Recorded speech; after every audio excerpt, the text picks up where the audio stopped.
Special thank you to Seed and Stone Cidery and Lucky Buzz Meadery for sponsoring the show today. They help to make this show possible and supply us with the occasional beverage when we're out there. They've got 10 taps full of meads and ciders made right there in-house.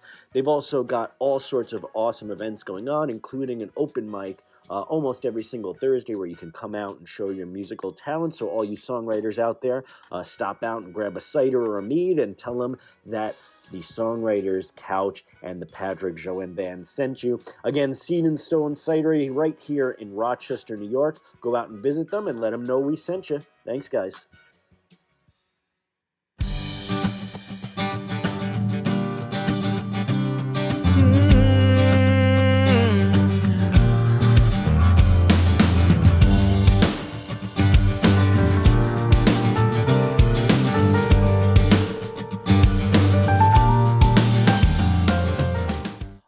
So welcome to episode number 6 of the Songwriters Couch. Today on the episode, I've got a very special guest, Mr. Rok Gulič.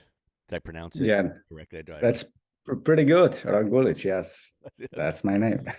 So before we start, I want to again thank our sponsors for making the show possible. And Rok, thanks for being on the show. I appreciate it. Anytime. Anytime. I feel like I'm finally returning the favor. It's been a few years since we spoke. It's been a few years. It's been like probably 3, maybe even 4 years. Yeah, something like that. Was it before the pandemic that we had a conversation? I think it was right. Actually, it was just before. Huh. That's amazing. How you been doing? How did you guys handle the pandemic over there? By the way, tell the audience first of all where you are. Because we're filming this not at a usual time. Usually I film this at night, so I'm drinking booze. But this morning I'm drinking some coffee. But I have it in my whiskey glass. It says, what does that say on there? Work hard, drink whiskey. There you go. So fantastic. But there's coffee in there right now. So where are you coming to us from, Rok? Well, basically, I've been in Slovenia all my entire life. That's where I was born, and that's actually where the company is, the headquarters at least, are located at. So right now I'm at the office. It's Saturday, so nobody's here. I'm free to do whatever I want, which is kind of nice, and it's great to have you on the call. Yeah. So I guess kind of the reason I wanted to bring you on. One, I guess I kind of have to say this because of the YouTubes and what have you. I am an endorser for your headphones, and if you see in all the episodes, I'm actually wearing your headphones here that you make because they're fantastic. And I know they're typically for like mixing and mastering. And these are the what series are these with the open back? What you actually have are the S4 model, just before the S4X model. Yep. So it's one of the original series. I've seen those. So, but I love them because they're so comfortable to wear for like periods of time. Like I have other headphones, but after a while they start to kind of like press on your ears. These are big enough; they go over my entire ears. And I just kind of like the 70s kind of wood grain with like leather. It reminds me of like when I was younger, I used to go to the studio with my father. And it reminds me of like all the headphones from back then, you know what I mean? But a modern. All the gear back then, everything was kind of like combination of woods and stainless steel and aluminum. Plastic was introduced kind of like in the late 80s, early 90s. Yeah. So what I mean, because you're a musician, right, yourself. So you play in a band, I know. How did you get into doing? I guess why don't we start with, I was going to read your bio, the story from your website, but I figure it'd be better to have it come from you directly. Like, how did you go from being in a band, I guess, and writing music to all of a sudden manufacturing headphones? Because I feel like that's a big jump to make. Well, it is a level of insanity, I guess, but in short, I was doing project management at a software company, basically, and I was managing quite a lot of employees or developers, which is a challenge on its own. And over like 5 years, I kind of got a little bit burned out. And then, family came into the picture and so on.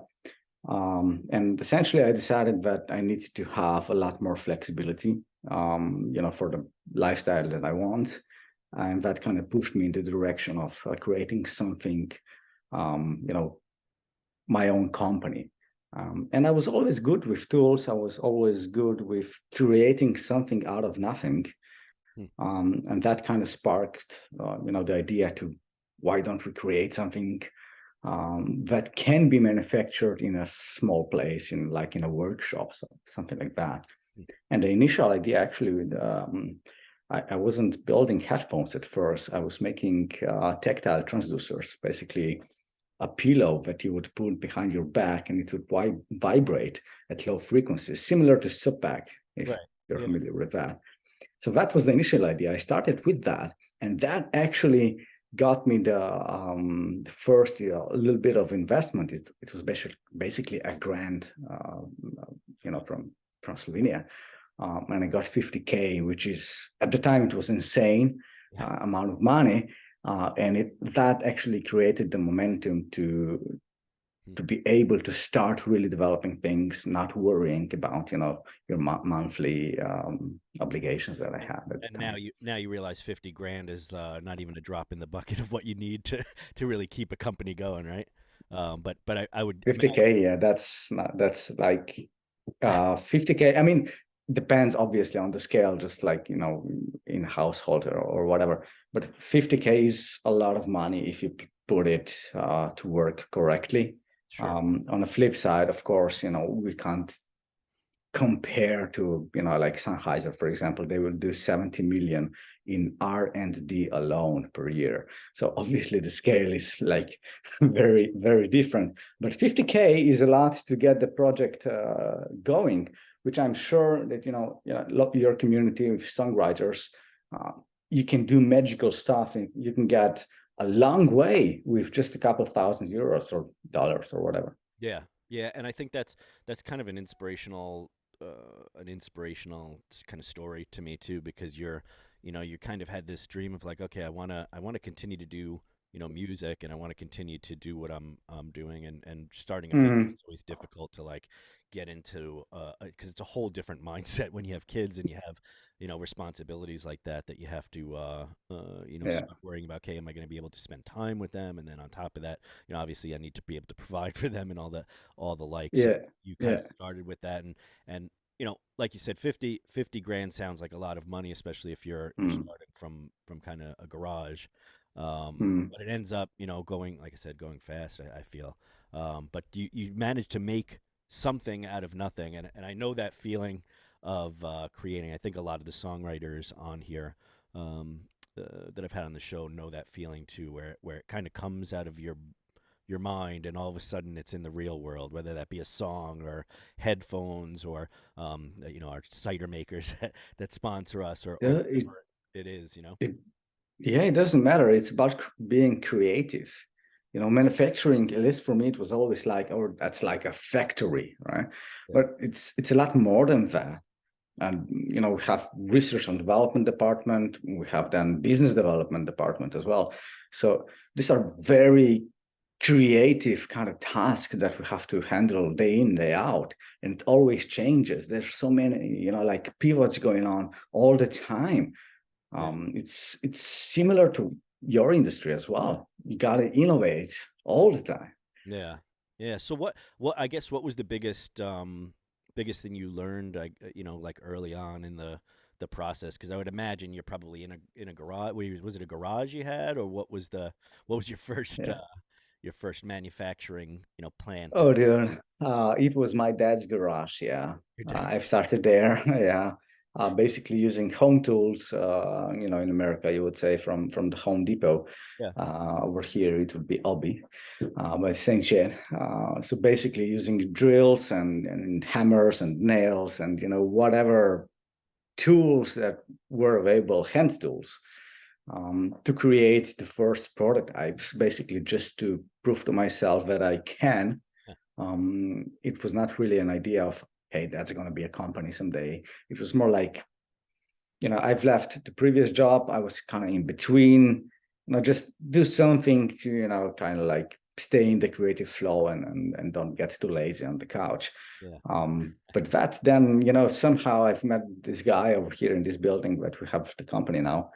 And he said, hey, but we have these grants and it's really difficult to even, use all the funds available because there's not like many ideas out there and so on. And it was like, all right, I'm going to apply if you really insist. And I got it. So that kind of like the beginning of this journey. Yeah. See, that's another thing that I feel like it's, that's the inspiration I'm talking about. It's like the going from an idea in your head to executing is a big deal. I think it's the difference between that people that can successfully bring an idea to fruition is the execution part, right? Because everyone can have ideas on I invented this in my head, but when it comes to actually putting it out into the real world, that's a whole different ball game.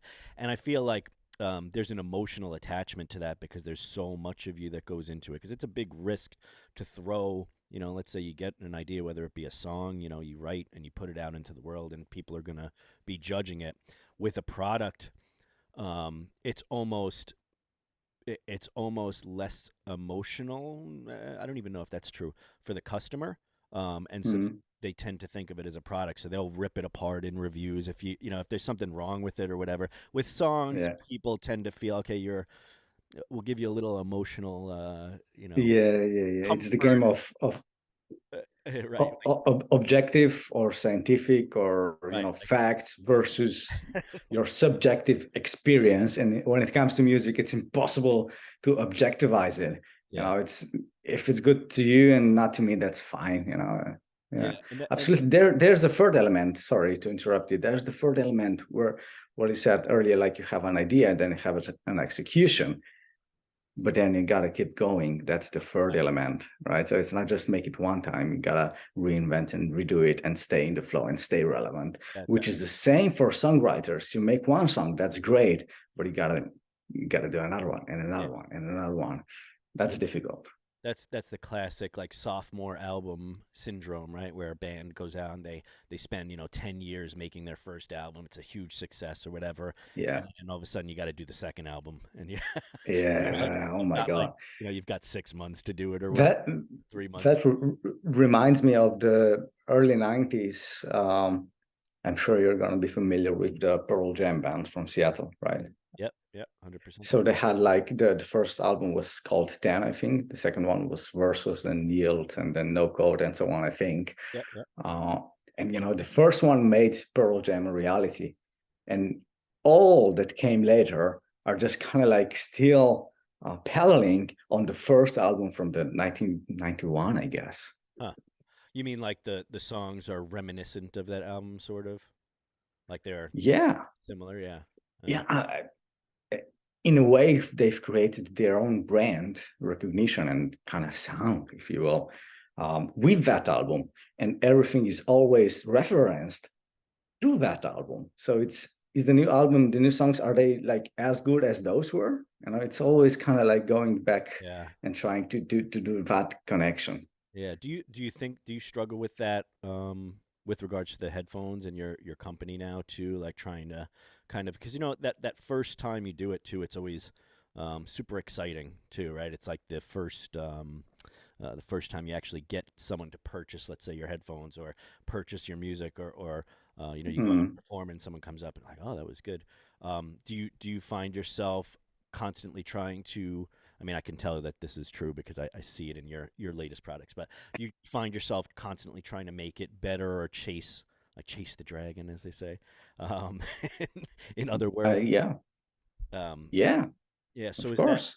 How is that typically driven by you or your team, or like how does a product that's already, because this is my, like I said, these are the first generation and they're pretty fantastic, and you have to come up with innovations all the time, I guess, to make the next product better, and I'd imagine it's probably from feedback from users and then your own kind of experience. Oh, we could do this a little bit better, that a little bit better.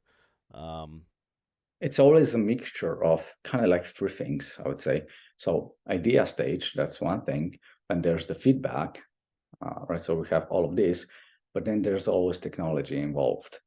So you have technology on one side, you have kind of execution on the other, if you will, and then the ideas that come from anywhere.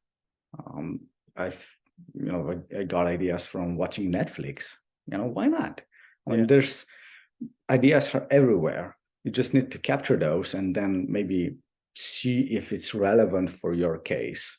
And the fun thing is that we many times, I mean, I'll say this for myself, many times I forget about the time element in just in life, basically. So and you know that for sure, and you have experienced that, maybe if you're buying a car, for example, or buying a guitar or whatever, suddenly you're gonna see that model or that brand.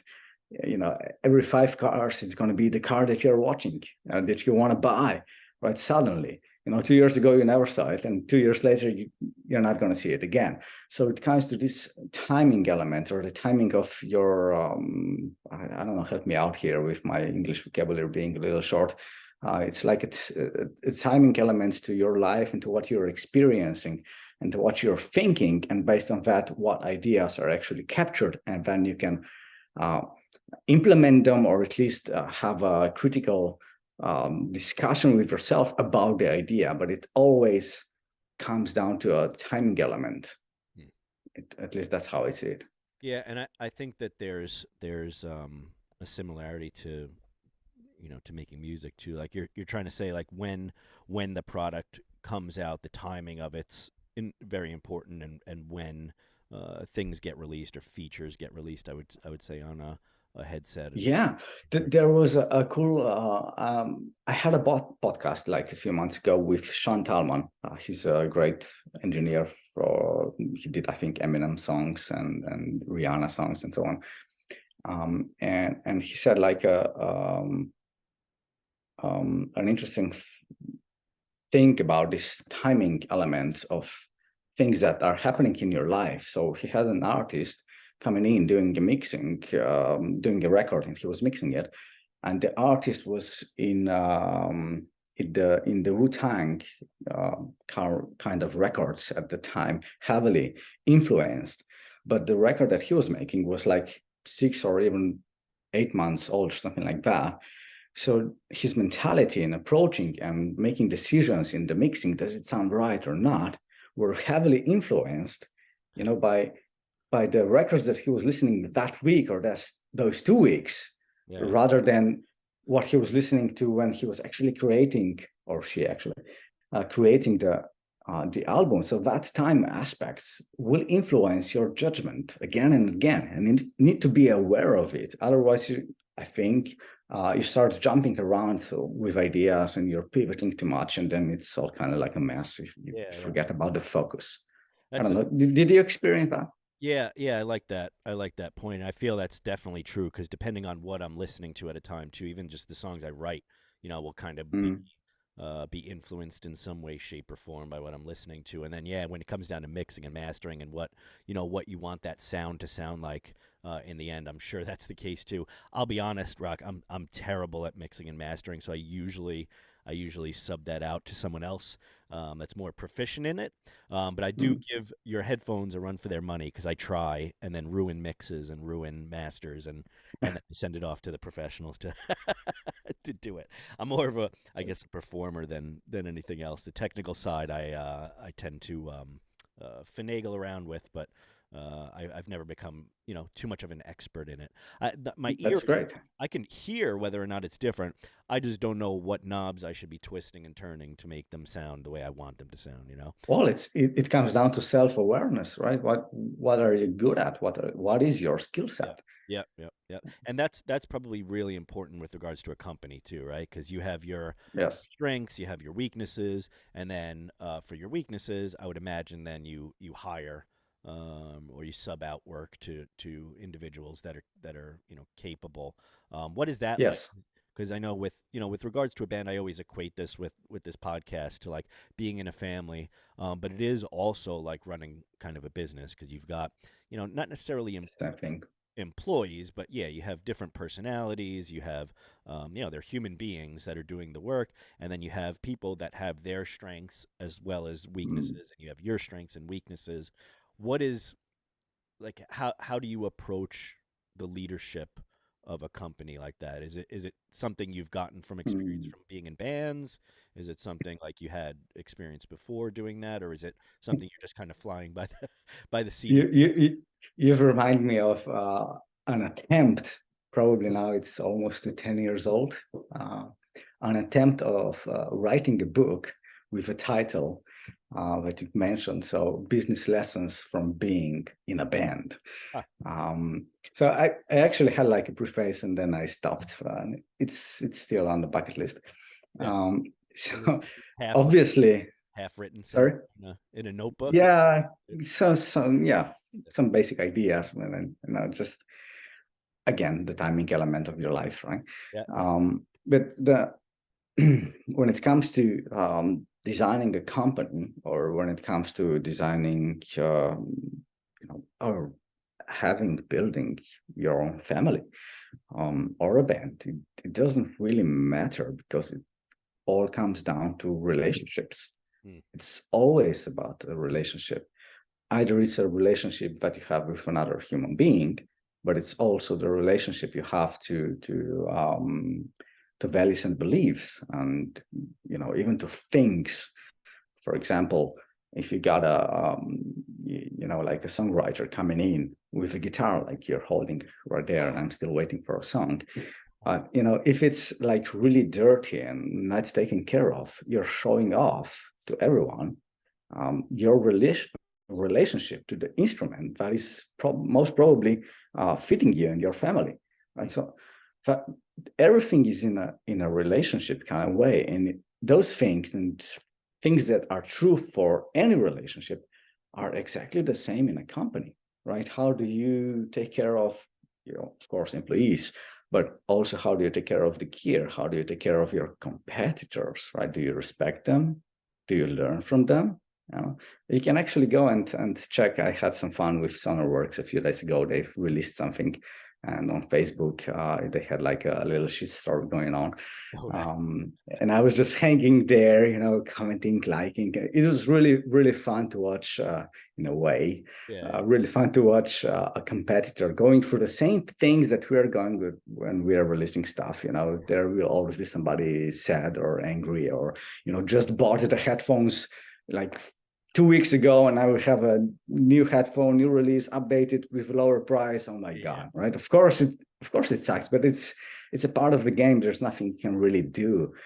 So again, to circle back, relationships are the same in professional, environment, like a company, but it's the same in a band. It's the same in a songwriting group, I think. Correct me if I'm wrong. All the listeners and watchers out there, just keep an eye out for Rok's book coming out in the next few years. I'll push you. I'll check in every couple of years there. It looks like the meeting is telling me it's going to end in 10 minutes for some reason. Time left, yeah. Oh, geez. Okay, well, let's do this, because I want to have a couple of things happen before the end of this, because I didn't realize maybe I haven't extended my Zoom professional thing, I guess. So the thing kind of I wanted to touch on is the difference between like an endorsement and being like sponsored by a brand, right? And for the songwriters out there that are doing that, like I said, I'm an endorser for for Ollo headphones. That you're not sponsoring me, you're not giving me money, anything like that. Basically, what I'm saying is that these headphones are fantastic. I personally can endorse the fact that they're fantastic, and am speaking about it.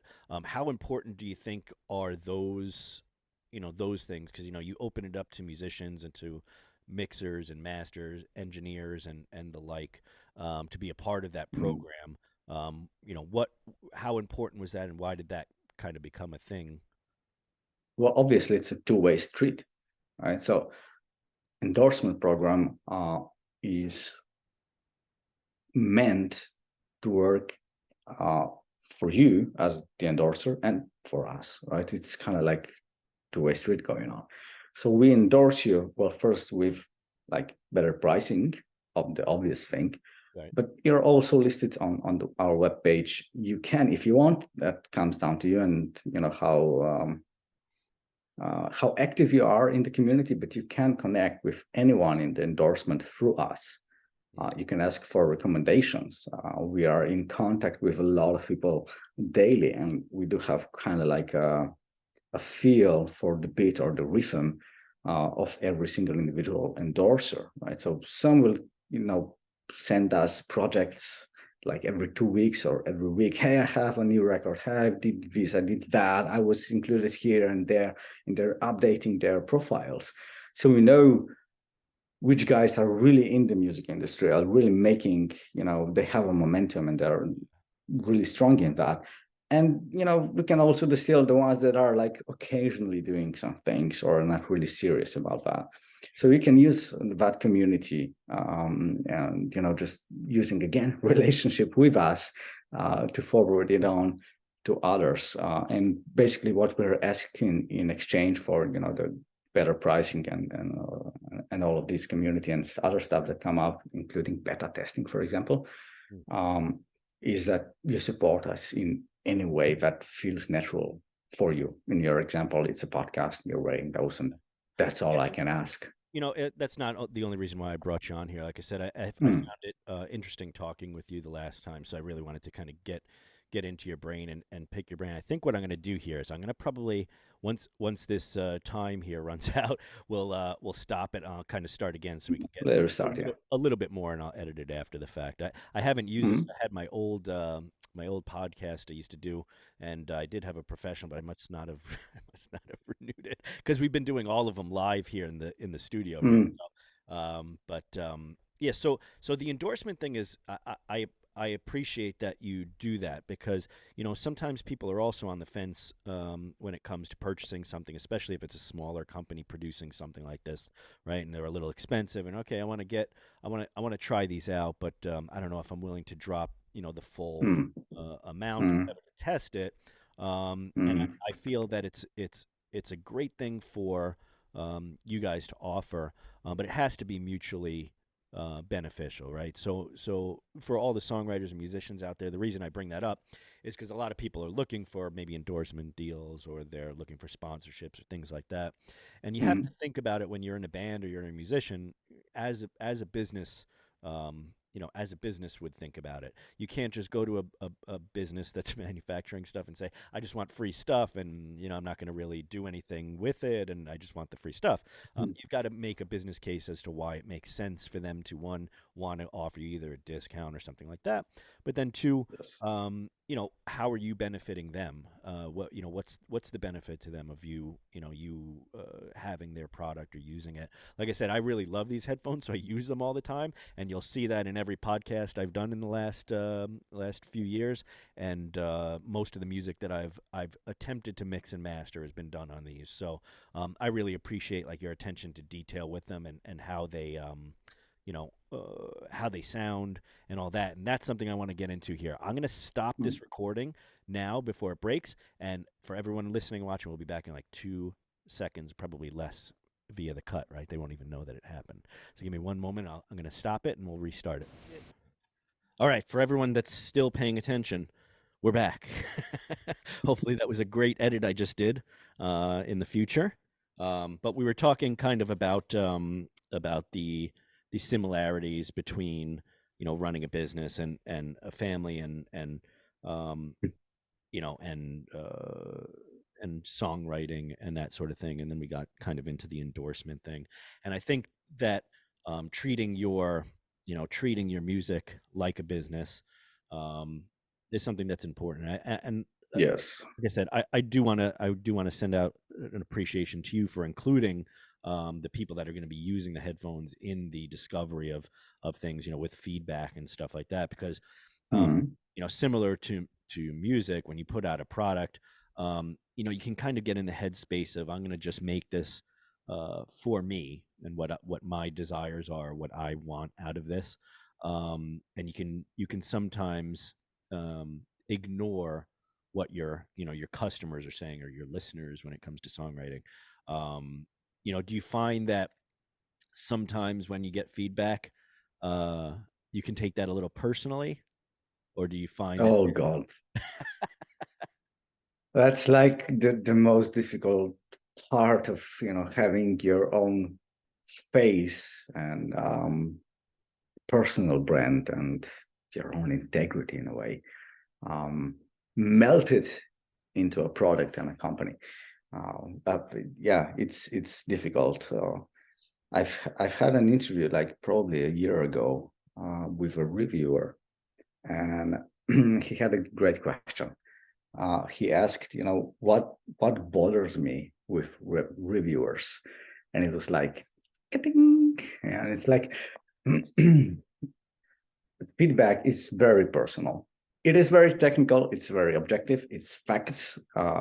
I and everybody in the team, we need to gather it, learn from it. But it always hurts when it's like so much effort and so much love and passion that goes into these products. And it's basically like in songwriting, if somebody says like, why did you use that phrase? You should use the other phrase, stuff like that. Yeah. It's very personal. The same. It is the same. It is a creative process. Like we opened this podcast or videocast with, creativity in mind. So it is the same way if you're designing a product or if you're designing a song, if you're designing an idea to spread, it doesn't matter. It's your idea. You've put your effort in it, your love and passion. So yeah, it does hurt, particularly when there's another authority saying something, right? So not like just an individual, but like a reviewer with a lot of reach saying something. If it's just negative, that's great. It's an opinion, all good. What really hurts is that it's misinterpreted. Shit, I can't say that word in English correctly. But like little misinformation going on, and then you're portrayed either personally or a brand in a way that's not right. Yeah. So it's like I imagine that happens in your line of work as well when you create a song and somebody says maybe from the authority kind of level and remarks it as it's kind of like a soft song or the message is a little too soft or something like that. Yeah. But, you did everything you could to make it really on point and it didn't get across. So that, yeah, of course it hurts. Yeah, and it takes a bit of a disassociation from your, what you've made to be able to take that and then actually, implement some changes based on any feedback that, of course, is useful. So let's do this, and I don't want to make it like a big commercial, let's say for your product, but I do kind of want to give you some time to talk about the actual headphones themselves, because from my standpoint, I'm not a super technical equipment guy. I know a little bit, enough to get by and enough to I tend to kind of zone out, even though but by trade, I'm an engineer during the day too, Rok. I don't know if you know that, but I am an engineer, so I'm a nerd enough, but for some reason, I just can't, I never get into the technicals of like the sound equipment that I have. I just know what sounds good. Yeah. So you have 3 different models, right? Of your headphones. Do you have like examples of them in front of you? Yeah, I have the S5X over here. So that would be the spatial mixing. So for Dolby and Dolby Atmos, for example, or Sony, or for gamers, Unreal Engine, game audio design, for example. But, just let's not make it a sales pitch. Basically, what we are making are headphones for professional use. They are calibrated headphones, so they have really flat sound to what we think based on feedback and also lab research. How should they be tuned and what is actually flat and what will translate your mixes between smartphone devices, little pods, headphones, car stereo, or a huge Dolby blown Atmos, whatever, cinema, if you will. So these are made for that kind of situations where you have to mix and check and cross-reference stuff. And those are also open back. It looks like you've got the cutouts in those. that model too. And then you have the closed back as well, right? Yeah. Is that also a model? So what are those, like, what is the difference if someone was just getting into mixing and mastering, right? What would be the difference between like an open back and a closed back? Now it actually starts with who you are and what you want to do in this industry professionally or as a hobby. It doesn't really matter. So if you are seeing yourself like 9 out of 10 situations, you will be recording something, then you need the closed back headphones no matter what. The one time that you mix something, you'll deal with it. If you see yourself as an engineer producer, then recording occasionally, but mostly in the box stuff, then you need the open back version. If you're doing that in stereo formats mostly, meaning I don't know, Tidal, Spotify, etc., then you need the one that you have, the S4X. If you're doing Dolby Atmos or Sony or cinematic stuff, then you need the S5X, which will incorporate a little bit different sound stage and different target curve, and they will really nicely work with so-called binaural technology and down mixing in Atmos. I would love to kind of get into some of the technical stuff. Like, how do you determine, like, is there a specific when it comes to like tuning it to a particular sound, like you want flat sound, right? Is it the materials? Is it the, like, what are you tweaking to get those sounds? And then are you measuring it against something like a technical, from a technical sense, like wavelengths? Yeah, yeah. We can get into the geeky land, if you will. Yeah. But in short, so the headphones are similar to speakers in a way, or similar to your guitar. Basically, you have a resonator, right, over there with a hole, and that hole kind of determines its natural resonating frequency, and it will be different for different guitars. So the bigger the resonator, the more kind of like full sound you'll have, but also you'll have a more area, a surface area in contact with the air, which is the medium through which all sound goes. If you don't have air, you have nothing in space, you will not be able to listen to music.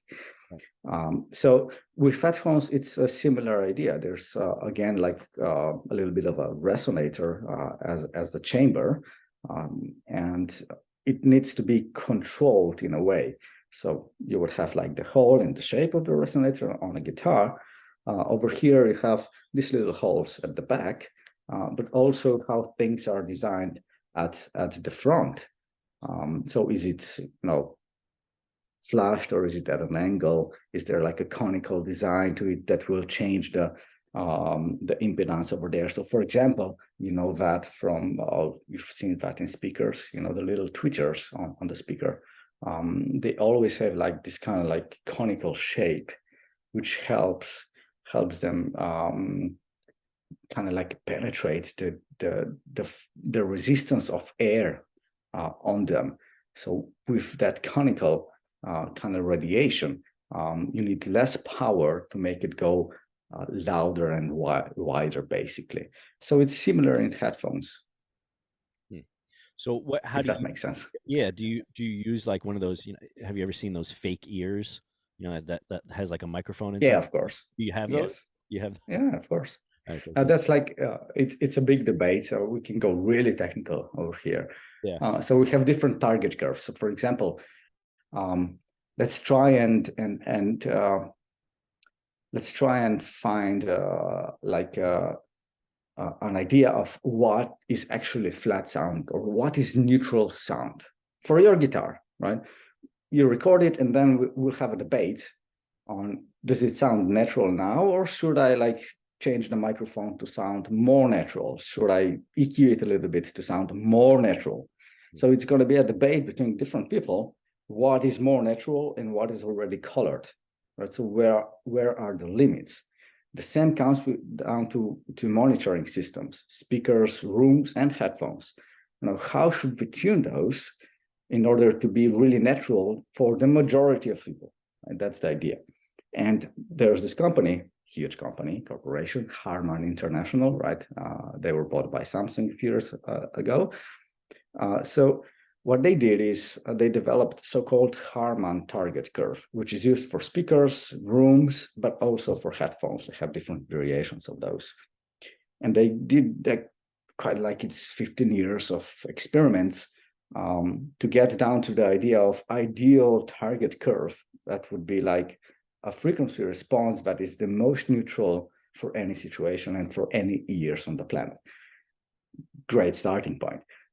But of course, we have different tastes and so on, but also different needs.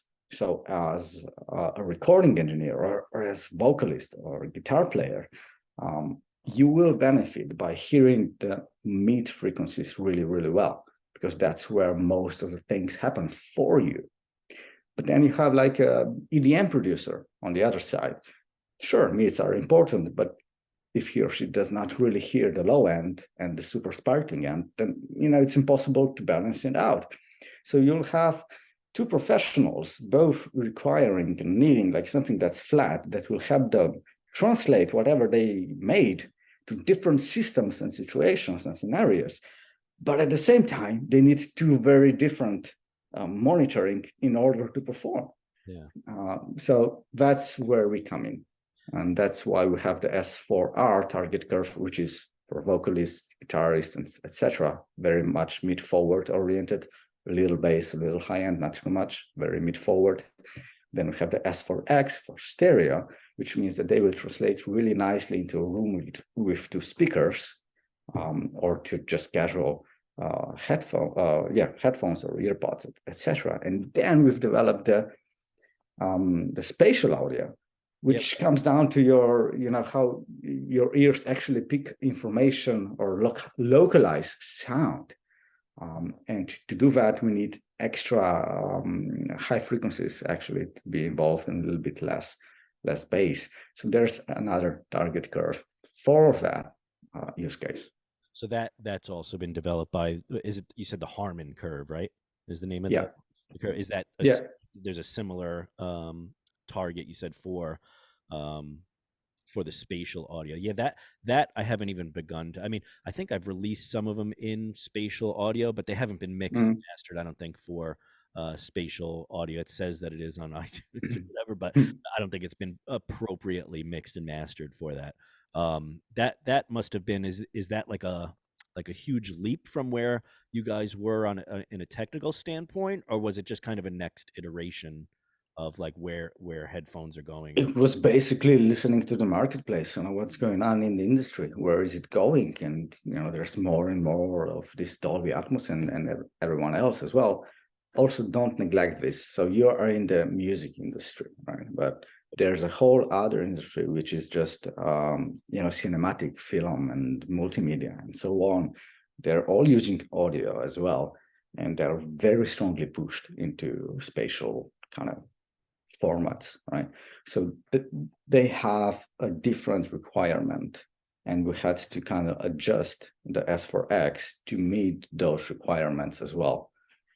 That's basically what happened. So yeah, it's two different target curves. Imagine something like in songwriting, I'm not really a guitarist, but you do have different tunings. The Irish one, when you have the G string turned to something else, it's kind of like the same thing. If you want to have a sound of a guitar that sounds like Irish, if you're making Irish kind of like vibes, you have to use that tuning. And it's the same here. Do you really want to mix on headphones, spatial audio? Well, then you got to have the headphones that will support that. So it's the same thing. It's all this stuff is really super interesting to me. I think I want to. How big is your facility? If I were to come out there, Slovenia, how long was that? Is that 15 hours, 14 hours? If I came out there and something like that, yeah. I might have to come out and see some of your facility and what you're doing at some point in the future, if you're down to have me out there. If you do, by the way, we are like 30 minutes away from Venice, Italy. Oh, then I'll be out there. All right. next week, Rok. I'll be out there.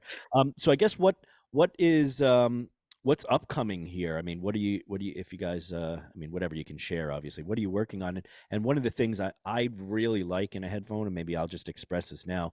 I know wireless is a challenge because Bluetooth, there's just so much latency on it and you degrade the sound. I mean, it's getting better with Bluetooth and whatever. But I've always wondered why there wasn't like Wi-Fi headphone, like utilizing Wi-Fi for the wireless part of it. Is there a challenge in making a wireless, like mixing, mastering headphone outside of maybe the latency of Bluetooth? What would be the reason to make those? Just because I feel like right now I've got a camera, it's wireless, and I can kind of just move it around, but it's connected over Wi-Fi to my computer, so it's pretty good signal. And I feel like, especially as a guitarist or as a musician, a lot of times, like, you have your guitar here, right? And I've got a cable here that's could potentially be rubbing against the guitar or what have you. If I was completely wireless, I could potentially be moving around a bit more. And sometimes I'm recording as well as playing, right? So I'll be playing, and then I'll need to go over and hit stop on the record. And if I've got cables attached to me, I pull on them or what have you. So I know there are challenges, obviously, there with wireless. Have you ever explored like trying to do something that's wireless that would be, No, not really. We didn't explore it, and I don't think we will anytime soon. But there is something that we did. Basically, you can buy the extension cable from us, which will get from your couch to wherever it needs to go, and it has like a little buckle, if that's the correct English word, that you can put on your oh, beautiful. You can attach to your belt, right? So you can attach it to your belt. So then the cable only goes. You're actually wearing that wrong, so you didn't read the manual. Yeah. The cable in terms of when you're recording should go behind your back. Behind, yeah. I actually got up. I think I did. Yeah. But I've got my little wireless, my in-ears that I'm using actually. Exactly. Exactly. So you are wireless right now already. Yeah, that's with a lot higher quality than it would be, and at a better price. So right now, if you're looking at this as from a business perspective, right, like a business model, if you have like 400, 500 bucks for these headphones, right? So 100 goes to whatever government, then you're left with 300, right? Out of those, there will be resellers, distributors, etc. So it will come down to less than 200, and then that's kind of potentially what we get, right?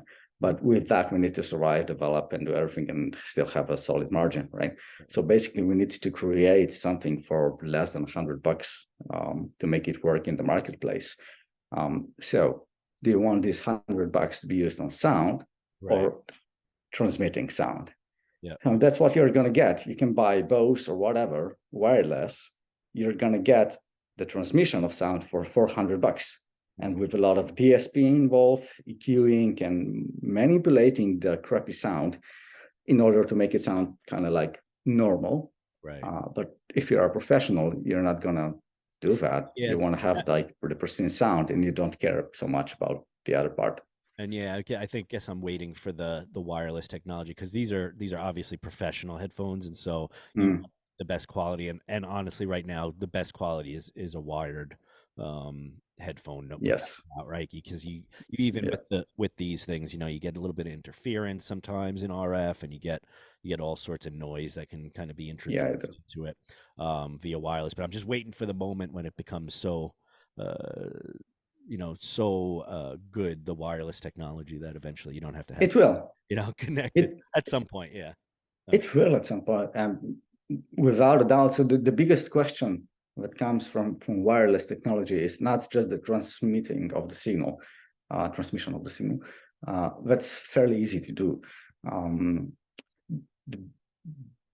The complex part is how to change that digital signal going through air, traveling to this device, headphones, and then change it from digital to analog really fast, without any distortion, without anything added, and then amplify it accordingly to what the driver really needs, and keep really, really high quality of sound.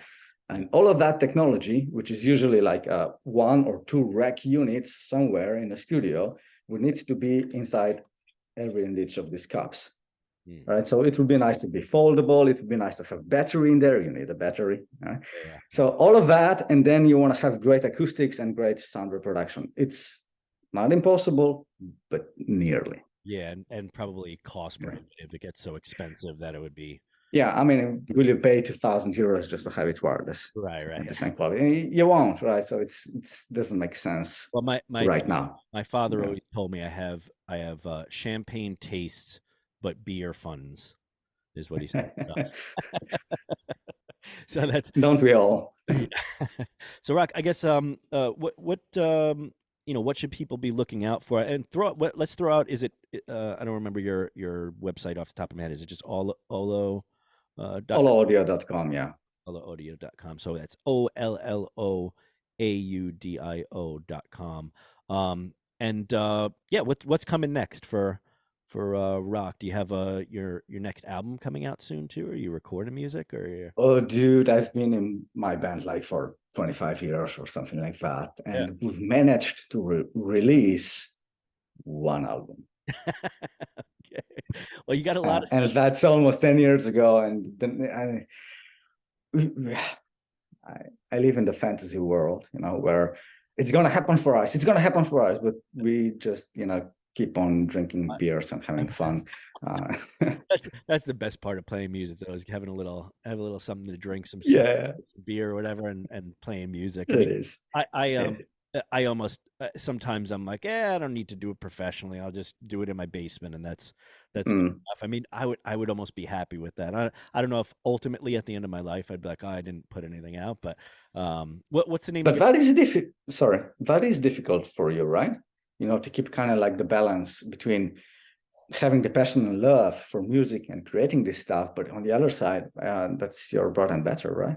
Yeah. So bread and butter, yeah. So how do you balance these 2 things? Is it like a specific mindset that you had to learn, own, develop? Yeah, I mean, it can sometimes feel like a chore, especially gigs where you're, I'm in my 40s now, so when you're carrying equipment to places up and down stairs in the middle of the summer, sometimes you question, all right, what am I doing here?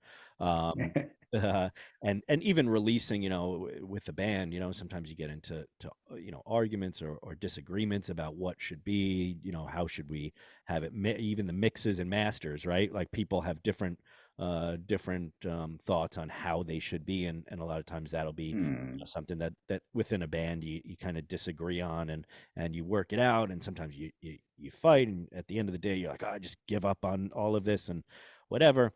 So you want to keep it, you want to keep it fun, and you want to keep it passionate, but still have some sort of business mindset about it, where it is, you're creating a product for someone else to hear, and if you want to convey. So here's a weird quote I'll do from Tony Robbins, of all people, right? So I don't know if this is an exact quote. Do you know who Tony Robbins is?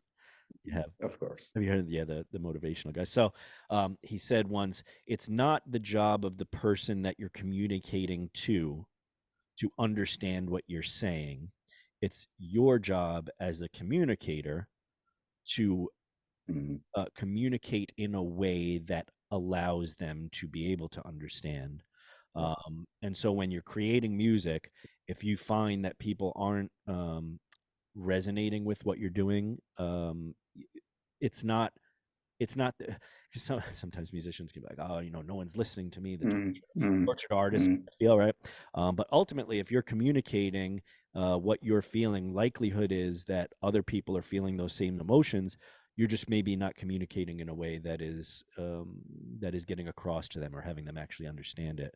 And so I think that the biggest challenge is, again, trying to express yourself and using music almost as a therapy, or as fun, and being passionate about it, but then also taking a look at it and say, how am I communicating this so that the people listening actually feel something from it, and feel maybe what I'm trying to put in there, or maybe they put their own twist on what they're feeling.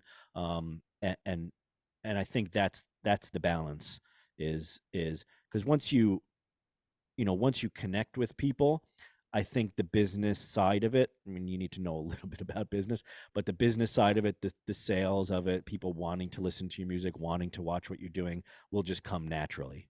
And I think same with your products, you know, the passion, Same. the love that goes into it and how you feel about it is great, but you're also taking into account, you know, the feedback, of course, of the professionals that are going to be using it. And so you need to, again, like we were talking about before, detach a little bit from the product and take a look at how are you communicating? How are you, you know, what is the product communicating to the people that are using it? What is the song communicating to the people that are listening to it? And not necessarily alter your vision or alter, you know, like, like you don't sell your soul to the devil, as it were. But take a serious look at it. You know, are you communicating in a way that people can understand it? So But I don't know. It's difficult, Rok. You know, it's difficult to keep passion and keep doing the business side of it too. But I don't know if I figured that out yet myself. But you know, as long as you're aware of this, you know, balance game, then you can kind of manage it. There was a thought that sparkled while you were explaining this. In communication in general, well, specifically in audio or in music and so on, songwriting, it comes down to association with something else. So I'll give you an example. You know, the song from the movie Rocky Balboa, right? Yeah. Yep. Of course. Now, Eye of the Tiger. So it's a song that not necessarily, as a songwriter, not necessarily there was an idea for, you know, what it represents today. Yeah. Right. So the song was overpowered by the visuals and the story that it represents then. Right. So now, and I'm using that with my kids, you know, when we go on a soccer game, I actually just, you know, making little videos, home videos, stuff like that. And I always try to be the funny commentator guy. And I do that, you know, with just phone and I put that song in all the way up so everybody hears it, right? It's like, let's go. And so there's an association of the song, just the melody of it, that brings some emotion and even prompts action, right? So that's really strong in terms of what music and a song can actually deliver. So what I'm trying to say is that in communication, sure, you have a song, which is your medium to communicate something, but it's not alone. It should not be alone, especially in a modern world. A great example of that would be the songwriter Aurora, if you've heard of her. So she does that with environmental kind of topics, right? So she has her songs that are great, but she's environmentally very active, right? So whenever you hear her song, you have that emotional kind of connection between what she represents and the songs just came along. So it's now being joined together into some like more coherent story, I guess. So that's important from my perspective. I like that. Yeah, and I think that communication, especially nowadays, can be in the days of you know, social media, and that sometimes can be kind of one-sided, and people forget that kind of we're all human, and the need to connect is there, which is probably why most of what humans do is what we do. You know, making music and creating things. It's all about kind of connecting with other individuals, and yeah, you're making some money and whatever to survive, but ultimately, I think you wouldn't have the passion to continue doing those very difficult things like building a company and building headphones in your garage and whatever, if it wasn't backed by the desire to connect with people and share almost your life experience. Because what essentially, you know, from what I read about your on your website there, is that it was a need that you had. You found, okay, I really wanted a pair of headphones that were like the headphones that you're making now, and so that connection with other, you know, other professionals out there that are doing the same thing, that have the same need, you know, I feel like you probably have some joy in seeing them enjoy the headphones. I would imagine. Absolutely. Yeah. Absolutely. I think we're going to be shut down by the Zoom, the ghost of Zoom passed here. I'm going to no, actually my camera died already, so like a minute or two ago. Lots of technical issues. Yeah. on the show today, but that's all right because this is our first remote one. What I'd like to do, like I said, I think I might have to come out there, and if I do, what is the food? What food should I have, and where should I go to get that food, Rock? Ah, Jesus, it's that's a difficult one. So basically, in the Adriatic region, not just Slovenia, we have something that's called Ćevapčići, which is basically just like similar to meatballs in America, slightly different. So that would be something that you need to try in the Baltics, the Adriatic region, and the Balkan region, if you will. But obviously we are like super close to Italy, so it's basically like, I don't know, it's like, Oh, is it like Italian? Like you have pastas and stuff like that? Is that a big thing there, or is it mostly? yeah, it is. It is. It would be pasta, it would be pizza. So all of these Italian things, a lot of meat. Actually, it's still very, very popular. Yeah, we were kind of like, if you're talking just Slovenia per se, right? We are like the mix of the ex-Yugoslavia, right? And then on the north we have the German influence, and on the west we have Italian influence, right? So our country was occupied by Italians and was occupied by Germans, and we were part of the, Adriatic Yugoslavia as well, which had ties with Russia as well. So, Slovenia is really small. We're just 2 million people, really tiny, really beautiful.